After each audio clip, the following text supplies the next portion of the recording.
కన్న తల్లిని ఏ విధంగా ప్రేమిస్తామో పుట్టిన ఊరిని కూడా ఆ విధంగానే ప్రేమిస్తూ ఉంటాం. అయితే పుట్టిన ఇంటిని కూడా అంతే ప్రేమతో కూడా చూస్తూ 100 ఏళ్ల చరిత్రను మళ్ళీ అదే విధంగా మరికొంతకాలం పూర్తి స్థాయిలో చిరస్థాయిగా నిలిచిపోయే విధంగా ఇంటిని అంతా కూడా తీర్చిదిద్దారు సినీ నటులు, అలాగే మాజీ ఎంపీ మురళీమోహన్ గారు. ప్రస్తుతం ఆయన మనతో ఉన్నారు. ఒకసారి ఆయన మాట్లాడదాం. అంటే ఈ ఆలోచన ఆయనకి ఏ విధంగా వచ్చింది, పూర్వకాలం నుంచి వస్తున్న ఆ ఇంటిని మళ్ళీ మరింత దానికి పునరుజ్జీవనం పోసి మళ్ళీ అదే విధంగా కొనసాగే విధంగా ఎందుకు ఆయన సంకల్పించారని ప్రస్తుతం ఆయన ఉన్నారు, మనతో మాట్లాడదాం. సార్ నమస్తే సార్. సార్ అంటే పుట్టిన ఊరంటే ఎవరికైనా గౌరవం, అలాగే పుట్టిన ఇల్లు అంటే కూడా ఎంతో ప్రేమ. కానీ ఇప్పుడున్న ప్రపంచంలో ఆధునిక ప్రపంచంలో అంతా కూడా ఎక్కడెక్కడో రకరకాల ఆర్కిటెక్చర్స్ ఇట్లాంటివన్నీ చూస్తున్నారు. కానీ మీరు ఉన్న ఆ ఇంటినే మళ్ళీ అదే విధంగా ఎటువంటి మార్పులు చేయకోకుండా పూర్తి స్థాయిలో దాన్ని తీర్చిదిద్దారు. అంటే ఈ ఆలోచన ఎలా వచ్చింది, ఎందుకు మీరు ఈ విధంగా సంకల్పించారు? అంటే పెద్దలందరూ చెప్పేది ఏముంటాయంటే కన్న తల్లి ఎంత ముఖ్యమో, కళ్ళ తల్లిని ఎలా మర్చిపోకుండా ఉండాలో, అమ్మ భాషని ఎలా మర్చిపోకుండా ఉండాలో, మనం పుట్టిన గ్రామాన్ని ఎలా మర్చిపోకుండా ఉండాలో, మనకు తిరిగిన కాలువ గట్లు కానీ చెరువు గట్లు కానీ మనం ఆడుకున్న ఆటలు కానీ, అలాగే మనం చదువుకున్న మిడిల్ స్కూల్ దగ్గర నుంచి హై స్కూల్ దగ్గర నుంచి కాలేజీ అవన్నీ ఏలూరు వెళ్ళేవాడు అనుకోండి. ఇవన్నీ తిరిగిన మన ఊరిని మనం ఎంత పెద్ద వెళ్ళినా, ఎక్కడికి వెళ్ళినా, ఎంత దూరం వెళ్ళినా వాటిని మర్చిపోకూడదు. వాటికి ఉండే స్థానం వాటికి ఎప్పటికీ ఉంటుంది. మీరు అమెరికా వెళ్ళే ఉద్యోగం చేస్తారా కూడా మీరు ఎక్కడి నుంచి వచ్చారు అంటే పలానా ఏలూరు తాలూకా అండి, ఏలూరు జిల్లా చాటపర గ్రామం నుంచి వచ్చామని గర్వంగా చెప్పుకుంటాం. అలా చెప్పుకునేదే ఇది కూడా ఒకటి. అయితే ఇది మా తాతగారు కట్టిన ఇల్లు. అప్పటికి మేము ఎవరూ పుట్టలేదు. మా తాతగారు మా నాయనమ్మ కలిసి కట్టారు ఇల్లు. మాగంటి సుబ్రహ్మణ్య గారు, మాగంటి మాణిక్యమ్మ గారు అని. వాళ్ళు కట్టిన తర్వాత వాళ్ళకి 3 కొడుకులు అయితే 3కి 3 పోర్షన్స్గా ఇచ్చారు. వెనక ఇంకా 2 మండువాళ్ళు గెలుసు ఉన్నాయి. వాళ్ళిద్దరికీ నేను మండువాళ్ళు వచ్చి మాకేమో ముందు మేడ వచ్చింది మా నాన్నగారికి. అది మరి కాలక్రమేణా పాత పడతా ఉంటుంది కదా, కొన్ని అప్పుడప్పుడు రిపేర్లు చేసేవాళ్ళం. ఓ స్టేజ్కి వచ్చేప్పటికి బాగా మేము బిజీగా ఉంటాం, హైదరాబాద్లో ఉంటాం, మద్రాసులో ఉంటాం, ఇటు మూలంగా చేయలేకపోయాం. ఇక్కడ ఊర్లో ఉన్న మిత్రులు జాస్తి బాబ్జీ గారు అని ఆయన, అలాగే గుత్తా పిచ్చి చౌదరి గారు, అలాగే మరి శ్రీనాథ్ గారు, అలాగే వంకిన మహేష్ గారు, కృష్ణమోహన్ గారు, వీళ్ళందరూ కూడా ఇక్కడ ఊళ్ళో ఉన్న వాళ్ళందరూ ఇంత మంచి ఇల్లుని మీరు ఇట్లా ఎలా వదిలేస్తారు, మరి దాన్ని పడిపోయే స్థితిలో ఉంది. అందరూ ఇక్కడికి వచ్చి ఫోటోలు తీయించుకుంటూ మురళీమోహన్ గారు ఇల్లు అని చెప్పుకుంటూ ఉంటారు. మాకే సిగ్గుగా ఉంటుంది, మీరు చేయించవచ్చు కదా అని అంటే, సరే అందరూ చెప్తున్నారు మనం కూడా చేయించాలి కదా అని మొదలుపెట్టినప్పుడు నా బడ్జెట్లు వేసుకున్న బడ్జెట్ వేరు అయిన కొద్దీ ఇది కూడా చేస్తే బాగుంటుంది, ఇది కూడా చేస్తే బాగుంటుందని తడిసిమోపుడు అయింది. అంటే అది భారం అని నేను అంటలే. అంటే మరి చేయదలుచుకున్నప్పుడు పర్ఫెక్ట్గా చేయాలి. మళ్ళీ ఒక కొత్త ఇల్లులాగా తయారు చేయాలి. 100 ఏళ్ళు చరిత్ర ఉన్న ఈ ఇంటిని మరో 100 ఏళ్ళు పొడిగించాలి. మనం పోయిన తర్వాత మన నెక్స్ట్ తరం వాళ్ళు ఎంతవరకు చూస్తారో ఎంతవరకు చేస్తారో మనకు తెలియదు. మేమందరం ఇక్కడ పుట్టి పెరిగాం కాబట్టి మాకున్నటువంటి ఆప్యాయత వాళ్ళకు ఉండదు. ఏదేమైనా మన స్థాయిలో చెయ్యాలి అని అనుకున్నాం.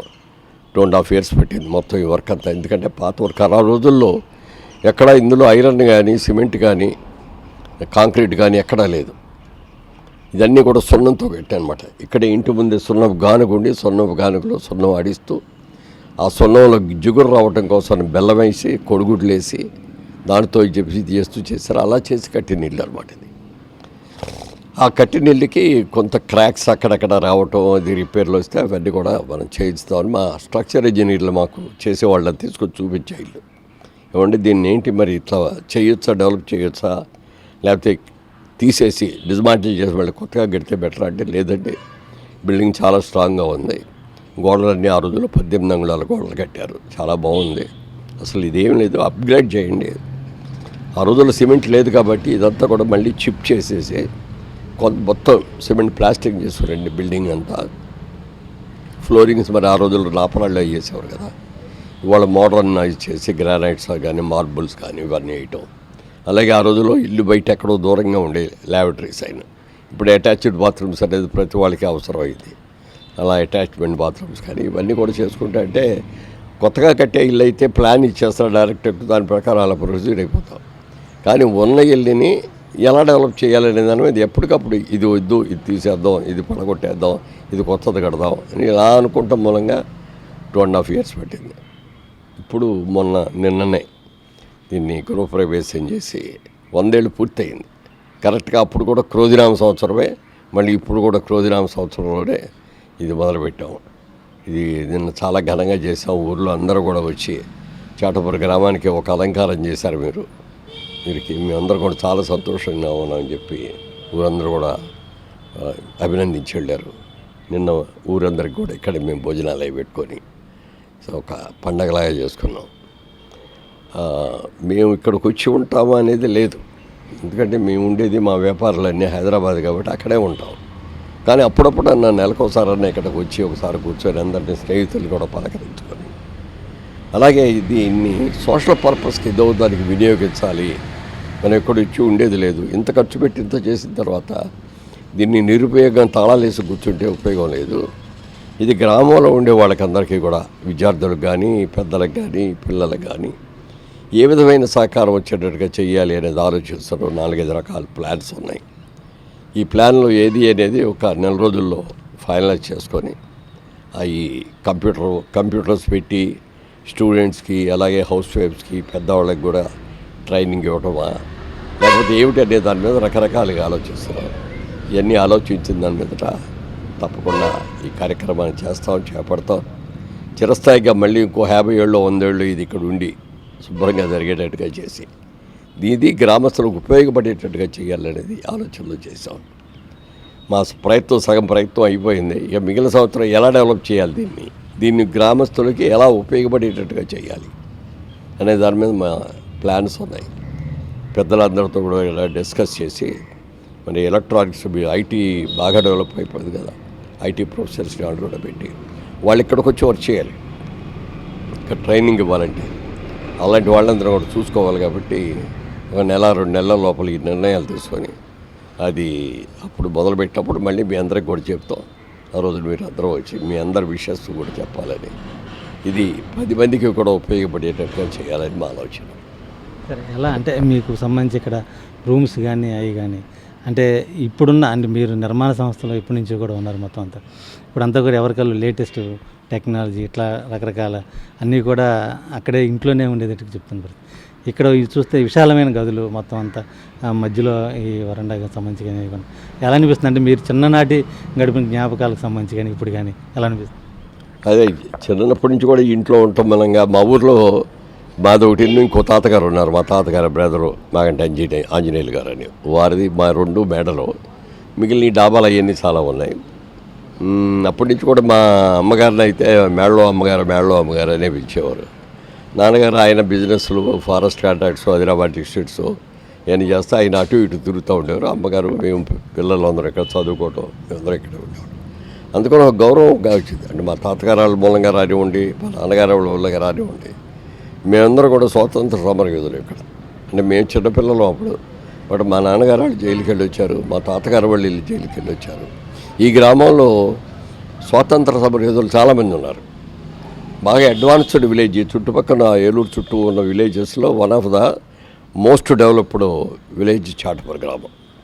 ఈ చాటపుర గ్రామంలో బాగా విద్యావంతులు ఉన్నారు. ఆ రోజుల్లోనే అమెరికా వెళ్ళి చదువుకొని వచ్చిన వాళ్ళు ఉన్నారు.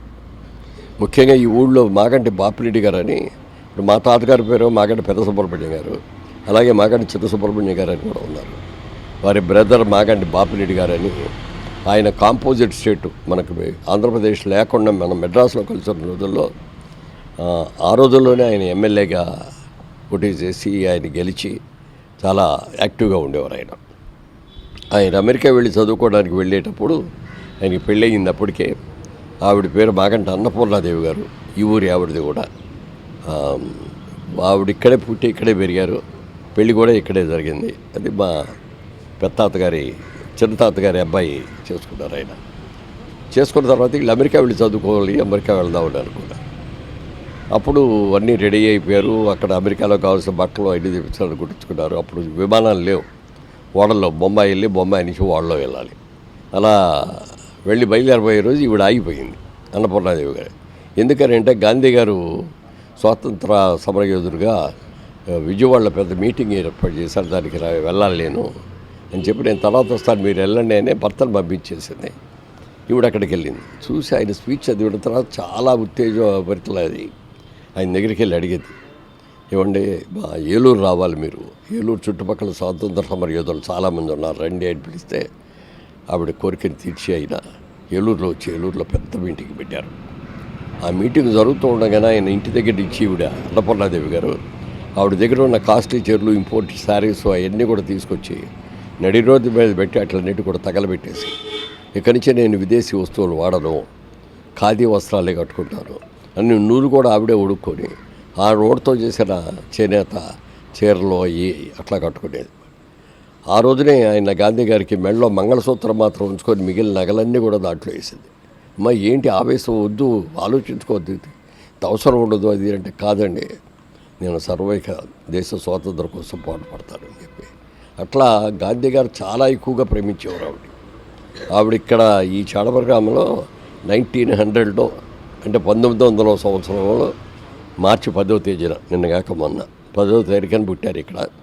ఇప్పటికి మొన్న ఇక్కడ జయంతి కూడా చేశాం మేము, 125వ జయంతి. ఆవిడ ఇక్కడ ఉండి గాంధీ గారికి ఇవన్నీ కూడా సేవలు చేస్తూ ఉన్నప్పుడు ఆయన బాపిరెడ్డి గారు ఆయన అమెరికా నుంచి తిరిగి వస్తుంటే బాంబే వెళ్ళింది ఈవిడ ఆయన రిసీవ్ చేసుకోవడానికి. ఆయన అక్కడ బాగా ఉన్నత విద్యలు నేర్చుకొని ప్యాంటు, కోటు, సూటు అన్నీ వేసుకొని మంచి నల్ల కళ్ళద్దాలు పెట్టుకొని మరి అమెరికన్ టోపీలు లాంటివి పెట్టుకొని దిగాడు ఆయన చూడగానే ఈవిడికి ఆశ్చర్యం వేసేది కానీ ఆనందం ఏమి ఇలా. ఆవిడ దగ్గరికి వెళ్ళి ఏమంటే నీకు నిజంగా మీకు నా మీద ప్రేమ ఉండేటట్లయితే ఇదిగో నేను ఇదొకటిలాగా ఆ చీరలు కట్టట్లేదు, చేనేత చీరలు కట్టుకుంటాను, పూర్తిగా నేను నా జీవితాన్ని గాంధీ గారికి అంకితం చేశాను, మీరు కూడా నా మీద మీకు ప్రేమ ఉంటే ఈ విదేశీ వస్తువులన్నీ, ఈ విదేశీ డ్రెస్సులన్నీ కూడా తీసేసి మీకోసం ఖాదీది, నేచర్ది పంచి తీసుకొచ్చాను, ఖాదీ చొక్కా తెచ్చాను, గాంధీ టోపీ తీసుకొచ్చాను ఖాదీది, ఈ పెట్టుకొని అవి తీసేస్తారా అంటే వెంటనే ఆయన తీసేసి ఆ బట్టలు వేసుకొని అక్కడే వాళ్ళొచ్చి సముద్రంలోకి విసిరేసి అట్లన్నింటి కూడా వచ్చి అక్కడి నుంచి కూడా ఆయన కూడా ఇచ్చేశారు. అట్లా అనేక మంది స్వాతంత్ర సమరయోధులు ఈ ఊళ్ళో ఉన్నారు. మా నాన్నగారు వాళ్ళు వీళ్ళందరూ కూడా ఆ రోజుల్లో జైలుకి వెళ్ళి వచ్చిన వాళ్ళు, స్వాతంత్ర పోరాటంలో పాల్గొన్న వాళ్ళు, అట్లా ఎంతోమంది ఉన్నారు ఈ గ్రామంలో. మాగంటి సీతయ్య గారు ఒక ఆయన, ఆ రోజుల్లో ఆయన కూడా చాలా పెద్ద ఇది. టంగుటూరి ప్రకాశం గారు లాంటి పెద్ద లాయర్ని తీసుకొచ్చి ఒక చిన్న కేసు అనమాట, టోల్గేట్ కేసు అని ఏలూరులో ఎంటర్ అవుతా అంటే 3 కానులు కేసు ఉండేది. అంటే 3 కానులు అక్కడ టోల్గేట్ లోపలికి వెళ్ళాలన్నమాట. ఈయనకేమో ఆ ఊరు జమీందారు అని ఆయనకి ఒక గౌరవంతో ఎప్పుడు ఆయన అడిగేవారు కదా, ఆపేవారు కాదు. ఎవరో ఒక ఆయన ఆపాడు అక్కడున్న, ఆపి 3 కానులు కట్టాలండి మీరు కట్టి వెళ్ళాల్సిందే అంటే, నేను ఎవరో తెలుసు కూడా నన్ను ఆపుతున్నావా, నన్ను ఎప్పుడు ఎవరో టోల్ అడగరు అని చెప్పి ఎదిరించి పక్కా దోసేసి వెళ్ళిపోయాడు. వాళ్ళు కేసు పెట్టారు. కేసు పెడితే కేసుకు నేను కోర్టుకు వెళ్ళటం ఏంటి అని చెప్పి కోర్టుకు కూడా వెళ్ళాను. అక్కడ ఓడిపోయింది కేసు. అప్పుడు పౌరుషం వచ్చింది దీనికి. పౌరుషం వచ్చి జిల్లా కోర్టులో వేసి టంగుటూరి ప్రకాశం గారిని లాయర్గా తీసుకొచ్చుకున్నారు. ఆయన తీసుకొచ్చి ఆ కోర్టు ఎదిరించి గెలిచారు. ఆయన గెలిచిన తర్వాత ఆయన ఇంగ్లాండ్ వెళ్ళి చదువుకోవడానికి వెళ్తానండి నేను అంటే, ఫీజు కింద ఆ రోజుల్లో 30,000 రూపాయలు ఇచ్చారు ఆయనకి. టంగుటూరి ప్రకాశం గారు ఆయన జీవిత చరిత్ర రాసుకున్న బుక్లో కూడా ఇట్లా చేటపుర గ్రామం నుంచి మాగంటి సీతయ్య గారు అనేటి ఆయన ఒక టోల్గేట్ ఫీజు చిన్న కేసు నేను వాదించినందుకు నాకు ఇంగ్లాండ్లో ఉండి చదువుకోవడానికి కావాల్సిన డబ్బంతా సహాయం ఆయన చేశారని తెలుసుకున్నాను. అలా చాలామంది త్యాగం చేసిన వాళ్ళు, పెద్ద రైతులు, ఉన్నత భావాలు ఉన్నవాళ్ళు అందరూ కూడా చాలామంది ఉన్నారు. తర్వాత కూడా చాలామంది అమెరికా వెళ్ళి చదువుకొచ్చిన వాళ్ళు ఉన్నారు. ఇప్పుడు అమెరికాలో చూసుకుంటే మా గ్రామంలో ప్రతి పక్కింటికి 2 ఏళ్ళకు 3 ఏళ్ళకు ఒక ఇంట్లో వాళ్ళు అక్కడ ఉద్యోగాలు చేస్తాను, వ్యాపారాలు చేసుకుంటూ ఉన్న వాళ్ళు ఎంతోమంది ఉన్నారు. అలాంటి ఈ గ్రామాన్ని మనం మర్చిపోకూడదు. ఈ గ్రామంలో మనం ఇంకా మనకు చేతనైన సాయం స్టూడెంట్స్కి కానీ మిగిలిన మహిళలకు కానీ చేయాలి అనే ఉద్దేశంతో దీన్ని రివైవ్ చేశాం. సార్, అంటే మీకు అంటే మీరు సినిమా యాక్టర్గా ఉన్నప్పుడు రకరకాల ప్రదేశాలు తిరిగారు, చాలా ఆహ్లాదకరమైన ప్రదేశాలు తిరిగారు.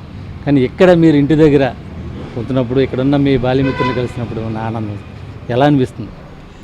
వాళ్ళందరూ తలుచుకుంటే చాలా ఉంది. కానీ నా ఉద్దేశం ఏంటంటే, మేము చదువుకునే రోజుల్లో నాకు స్నేహితులుగా ఉన్నవాళ్ళు ఎవరు కూడా ఇప్పుడు ఆల్మోస్ట్ చనిపోయారు, ఎవరు లేరు. కాకపోతే వాళ్ళ తీపి గుర్తులు మాత్రం అలాగే ఉన్నాయి. కొంతమంది ఏమో ముసలాళ్ళు అయిపోయి ఇంట్లో కదలేని స్టేజ్లో కొంతమంది ఉన్నారు. కొంతమంది ఏమో దేశాలకో విదేశాలకో లేకపోతే పిల్లలతో పాటు ఎక్కడో చోటకో వెళ్ళిపోయారు.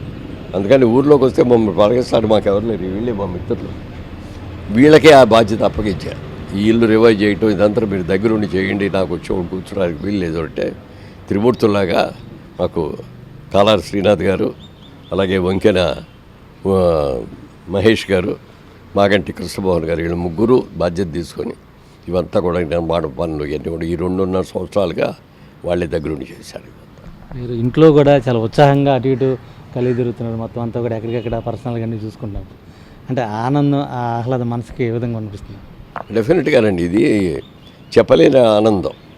మేము చిన్నప్పుడు పుట్టి పెరిగిన ఈ ఊర్లో ఈ ఇంటిని మళ్ళీ రివైవ్ చేసి ఒక కొత్త ఇంటిలాగా తయారు చేసాం అనేది తిరుగుతుంటే నాకు ఎంతో ఆనందం. పాత రోజులన్నీ కూడా గుర్తుకొస్తూ అది ఇంతకు చేసిన ఈ భవంతిని ఎందుకు పని అక్కడ మూల మాత్రం పెట్టకూడదు, ఇందులో చాలామంది బాగా చదువుకొని పైకి వచ్చే విద్యార్థులు ఇది చేయటం కానీ, మహిళలకు కూడా ఇప్పుడు టెక్నాలజీ డెవలప్మెంట్ అయిన తర్వాత వాళ్ళు కూడా నేర్చుకోకపోతే పిల్లలకు సమాధానం చెప్పలేని స్టేజ్లో వస్తాయి.